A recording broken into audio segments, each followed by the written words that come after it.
এবং অনুষ্ঠানকে সাফল্যমণ্ডিত করে তুলব।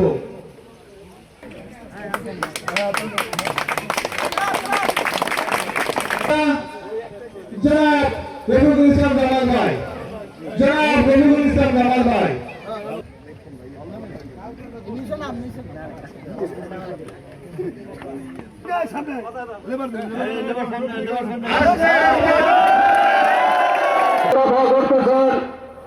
সবাইকে আমি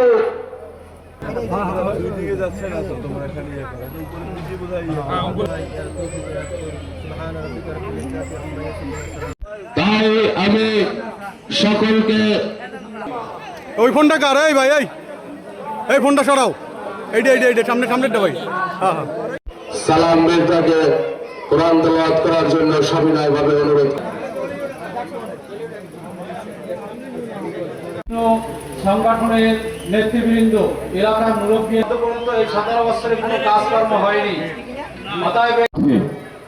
আমরা বসেছি, এর পূর্বেই আমরা অতি গুরুত্বপূর্ণ আমাদের বর্তমান দেশের প্রধানমন্ত্রী তার নির্দেশিত খাল খননের একটি খাল খনন করার জন্য এই এলাকার মানুষের উন্নয়নের জন্য যে ভূমিকা রাখবে সেরকম একটি খাল খনন উদ্বোধন করে এখানে এসে আমরা বসছি।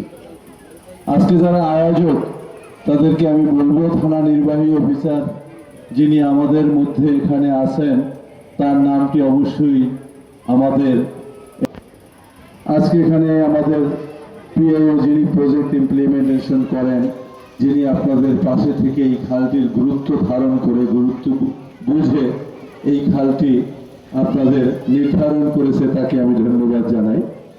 আমাদের টিএনও মহোদয় অত্যন্ত কি বলবো, এই এলাকার মানুষের জন্য তিনি নিরলস কাজ করে যাচ্ছেন।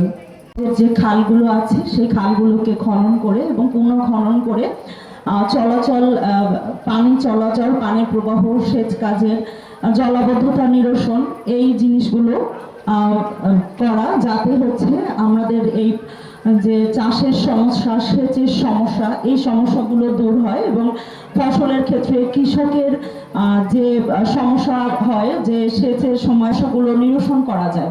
আর তারই ধারাবাহিকতায় আসলে খুব দ্রুতই আমরা দেখেছি যে বর্তমান সরকার ক্ষমতায় আসার সাথে সাথেই সেই নির্বাচনী প্রতিশ্রুতি বাস্তবায়নের জন্য কার্যক্রম গ্রহণ করেছে।